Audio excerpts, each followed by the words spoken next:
हम आपको वो सत्संग इन 10 दिनों में दे देंगे कि आपका मतलब ये कि मस्तक खुल जाएगा। बुद्धि का शायद जल कमल में वो निरंजन भगवान बैठे हुए उनकी वो ज्योत चलती है, वो निशान बता रहे हैं रास्ता, रास्ते का पूरा भेद उस सूरत को खोल रहे हैं कि देख सूरत ऐसे चलना है, ऐसे जाना है और ये चीज रास्ते में मिले। बीच में तो रचना सब छूट गई, जो बीच में रचना है बेसुमार। दिल्ली है तो रास्ते में कोई गांव खेत नहीं पड़ेंगे, बहुत से गांव, बहुत से खेत, बहुत सी चीजें, बहुत जंगल और बहुत सी नदियां नाले पड़ेंगे। तो उनको तो मतलब दिल्ली का बताना कि देखो वहां ये, तो बीच का तो उन्होंने रचना सब छोड़ दी और कहा कि सीधे चलो। बीच में तो बहुत आबादी है, बहुत तरह के बाजे बज रहे, वो कोई गिनती भी नहीं आ सकते, इस तरह के बाजे हैं। उन्होंने और बाजों को छोड़ दिया, कहा कि तुम वो बाजा पकड़ो, जैसे ही तुम उसमें ले बस फौरन बाजा खींच लेगा और सामने खड़ा कर देगा और साक्षात्कार होगा। ऐसे ही खुदा का दीदार है, वो तो खुदा ही है, वही गाड है, वही हम सबके मतलब इस तो 3 लोग के मालिक। बोलो बांक पार त्रिकोटी में गई, कहते हैं कि कंगनाल टेढ़े रास्ते को पार करके नीची ऊंची घाटी और ऊपर त्रिकुटी स्थान पर पहुंची, वहां वो विराजमान है, उन्हीं को ब्रह्म कहते हैं। मुसलमान अपने शब्दों से उनको खुदा कहते हैं, रब कहते हैं। वो मतलब ये है, कहते हैं कि जब उसकी धुन ली, उसकी पगड़ी, तो ऊपर से भी धुन आ रही है। जैसे ही उसकी धुन सुनी कि बादलों की गरज हो रही, घन घमंड है, नवगज घन घोड़ा, प्रिया हिंद पद्मन मोड़ा, यानी बहुत तेज घमंड गर्जन हो रही है, घना घोर। और जब उसको तो अपनी है कि भाई इतनी चमक है, उस गरज में इतनी लाइट, इतनी बिजली कड़कती है कि वो एकदम से इस तरह से ऐसे ऐसे ऐसे इतनी ऐसी बिजली चमकती। कहते हैं कि वो वहां पर विराजमान है और ऊपर की आवाज आ रही है, ये ब्रह्म का स्थान है। कहते हैं रास्ते में इस घाटी को पार करने के बाद ऊपर मिलेगा वो बड़ा भारी गढ़ है, गढ़ कहते हैं किला, भारी किला। अब इसका संसार का तो कोई प्रमाण है नहीं, इसके तो प्रमाण देने की जरूरत नहीं, कि तो कुछ भी नहीं है। जब ये कुछ नहीं तो कितना बड़ा किला है जिस पर वो विराजमान बैठे हुए किले में। वहां जाकर के उसे त्रिकुटी स्थान पर ब्रह्म का साक्षात्कार जब होता है तो ऊपर से आवाज आ रही है, उधर किया, उधर खबर पड़ गई। तो जिन योगियों ने योग किया था और इस आवाज को सुना था, तो आवाज तो सुनी कि ऊपर से आ रही, लेकिन उनको भेद नहीं मालूम था, इसलिए ऊपर नहीं जा सके। तो इतना ही कह के छोड़ दिया, भाई और कुछ है, इतना नहीं और भी कुछ है। अब वो जो है वो हमको नहीं मालूम, हमको वो प्राप्त नहीं हुआ, लेकिन है जरूर कुछ। ऐसा इशारा वहां पहुंचने पर, उसका साक्षात्कार करने पर होता। और बहुत इससे बहुत अत्यंत सुंदर उनका ये शरीर है, जिसमें क्या उसकी महिमा की है, बोलो। आगे पहुंची सोनम जार, रंकार धुन सोनी पुकार। फिर आगे जब उसका साक्षात्कार ब्रह्म का हो गया तो आगे सुन में वो मतलब पार ब्रह्म है। तो कहते हैं जब वहां मध्य में पहुंची तो उधर जाकर के उनकी ठिकरी सारंगी बज रही।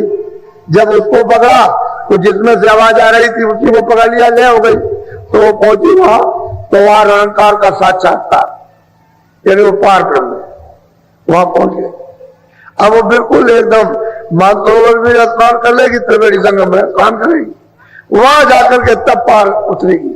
बगैर त्रिवेणी संगम में वहां पहुंचे हुए कोई पार नहीं उतर सकता, कभी नहीं उतरेगा।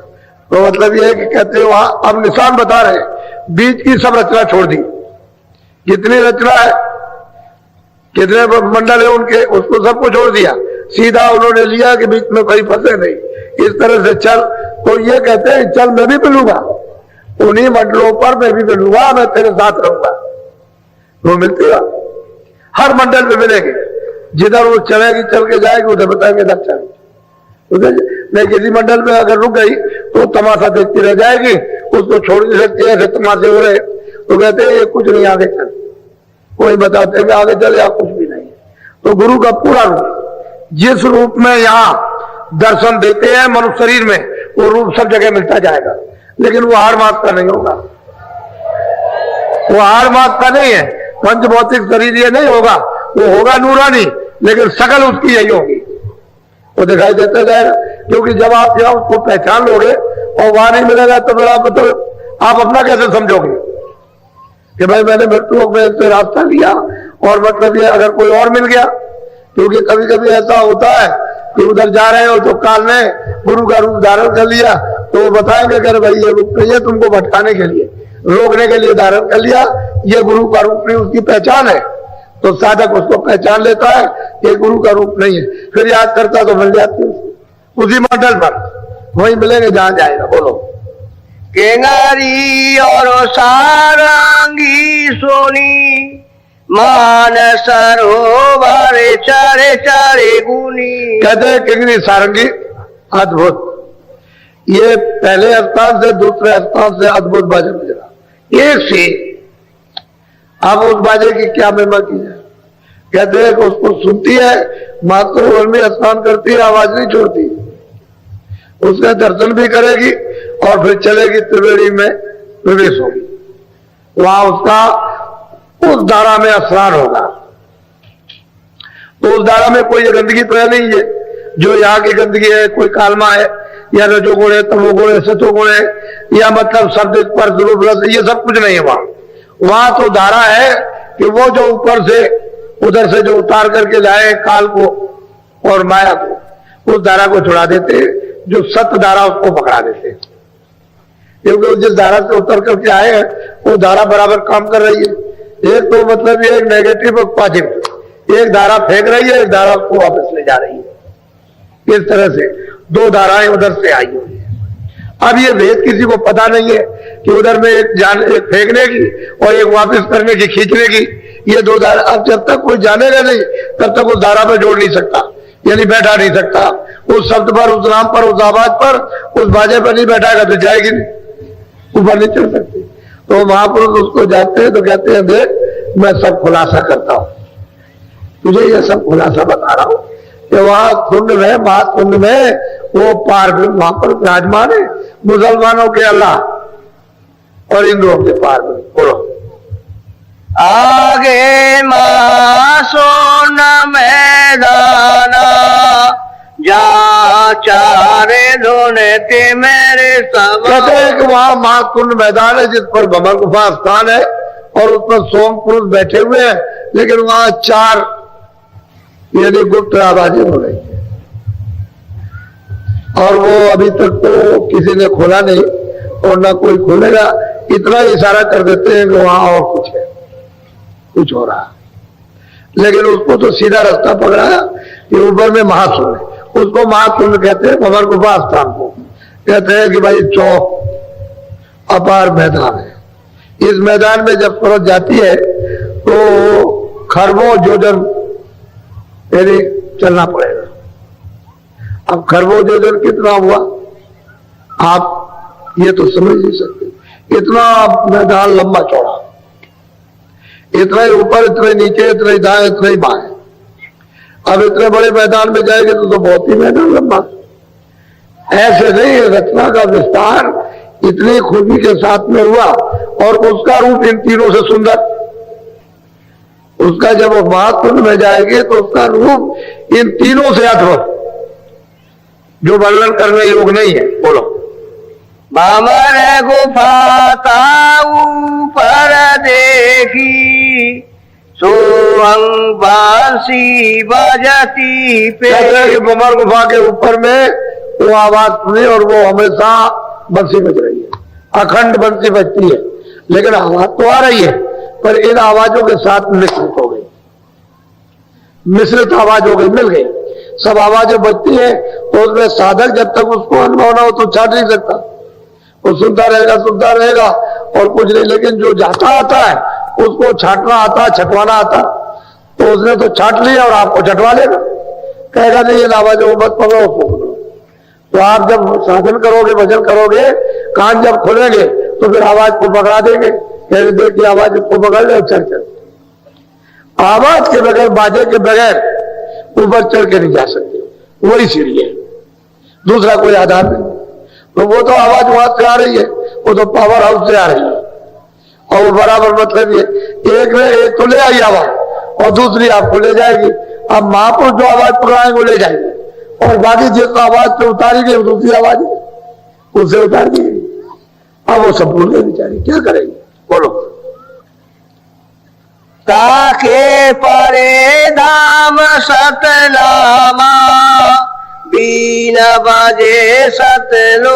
उन्होंने खुलासा किया कि इस भंवर बाबा के परे जो सोम पुरुष है उनके परे सतधाम है वहां पर, और वहां अखंड भी समूचे मतलब यह है कि उसमें बस वही हो रही, बाकी वो कुछ समूची। इतना बड़ा सागर है उसमें अखंड, वो तो शब्दी का सागर है और कुछ नहीं, शब्दी शब्द है। अब बताइए जहां शब्दी का सागर है वहां मतलब ये क्या हो रहा। अब ये तो रूप उसका सत्य रूप है, इसमें किसी तरह की कोई मिलोनी नहीं।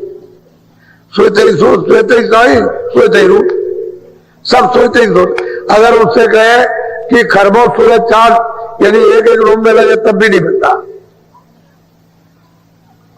और एक एक रोम तो जिस्म कितना बड़ा है, और फिर उसके एक एक रोम इतना बड़ा जिस्म होगा तो उसके रोम कितने होंगे, और एक एक रोम में जब ये सिफत है तो बाकी उसके रूप की क्या सिफत होगी, तो वो कोई कह नहीं पाता। बस सूरज जब जाती है तो वो सिर्फ देखती है, बाकी वर्णन नहीं कर सकती। बोलो। सोलत सोरते फिर आगे चढ़ी अलख लोक में जा सतलोक में पहुंच गई और सतपुरुष का दर्शन कर लिया, और फिर उसमें वो छा गई, मिल गई, वो समझ रहे शब्द में उसी का रूप हो गई, तो आगे कोई परेशानी नहीं, आगे कोई तकलीफ नहीं। जब वहां पहुंच गई तो सीधी जाएगी, आगे कोई बंधन किसी तरह का है नहीं। उन तीनों लोगों में कोई फिर बंधन नहीं है, फिर तो वो मतलब है कि अनामी पद में जाएगी, बस यही तक है, वहां तक पहुंचने के लिए ही, बाकी उसके बाद ऊपर जाने के लिए कोई किसी तरह की कोई दिक्कत है ही नहीं, वहां कोई परेशानी नहीं है, कोई संकोच, कोई चौकी और पहरा, वहां कुछ नहीं। अब उन लोगों की क्या महिमा है, उस पुरुष की क्या महिमा, अलग पुरुष की, अगम पुरुष की, और जो सबका सृजनहार है, जो सबका मालिक है, उसके लिए क्या कहा जाए, कौन कहेगा, कौन है कहने वाला। सब लोगों ने कहा कि मैं चुप हो गया, मैं कुछ नहीं कहता। सब लोग बोलो। कोटे नयर बसूर उजियारा अलख पुरुष छबे अद्भुत अद्भुत रूप, एक से कितने कितने कोटा। ये सूरज नहीं, वो सूरज जो भंवर गुफा में से श्वेत सूर्य उसकी उपमा दी है, इस सूरज की नहीं, इसकी। ये सूरज सूरज कुछ नहीं है, उसकी उपमा दी है कि वो सूरज यानी उसका प्रकाश एक एक होम के अंदर इतना इतना है, ये सूरज नहीं वहां पर। इसका प्रमाण वहां महापुरुषों ने कुछ नहीं दिया कि आप कहते हो चांद सूरज होगा, ये होगा, मतलब ये नहीं, वो सूरज उसका प्रमाण दिया। इतना मतलब एक एक रोम में उसकी प्रकाश और उसकी सूरा, उसका रूप है कितना सुंदर, कोई वर्णन नहीं कर सकता। बोलो। कासे अगम लोक को चली अगम पुरुष से जा। अब वो सूरज किधर से उन्होंने जो बताया कि देख सूरज चल, तो उधर में फिर अलग लोग से चल गई, अलग लोग पुरुष का तो दर्शन हो ही गया। अब ऊपर में चढ़ी तो अगम पुरुष में उसका अगम पुरुष उससे भी सुंदर, उससे भी सुंदर, वो कितना बड़ा है। इसी अगम पुरुष की काया महासंघ की है, महासंघ जोजन की काया है।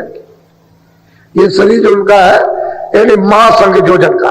अब आप अंदाजा अपनी बुद्धि से लगाओ कि महासंघ एक जोजन का 4 कोस, तो महासंघ उसका शरीर है, तो देश कितना बड़ा होगा ये सोचिए। शरीर ही इतना, तो उसके एक एक रोम में इन्हें कितने सूरज और कितने चांद इन्हें रोशनी करते हैं। और जो अनामी पुरुष है उसका क्या बयान हो सकता है, उसके ऊपर में जो अनामी पुरुष है उसका तो कोई बयान ही नहीं कर सका, ना कोई कर सकेगा। वो तो उसमें गिर करके वही रूप हो गई, वही रूप, दूसरा कोई रूप ही नहीं, वही हो गई। वो कोई न बयान कर पाया न कर सकेगा। बोलो। हर बन सूर चांद पर काता, दोने कावा की अगम बिरा। अब उन दोनों को कौन वर्णन करे, उन दिनों का तो चिन्ह भी नहीं मिलता। तो कैसे आपको बताया जाए ऐसी होगी, इस तरह की होगी, वहां कोई चिन्ह ही नहीं। जब यहाँ चिन्ह नहीं है तो उसको कोई वर्णन ना अलग लोक की धुन को और ना अगम लोक की, और जो अलामी लोक में जो धुन हो रही है वो तो कोई कैसे करेगा। वो तो आवाज उसी धुन ने, उन्हीं की धुन ने तो ये तमाम लोग बनाए। अगर वो धुन चारों तरफ यानी नहीं फैलती तो वो लोग नहीं बनते। उसी की तो आवाज कितनी होगी, ये आवाज है या क्या, कुछ नहीं है ही नहीं कुछ, ये तो नाम निशान भी याद नहीं, ऐसी आवाज। बोलो। दोने का वर्णन कैसे गाऊं,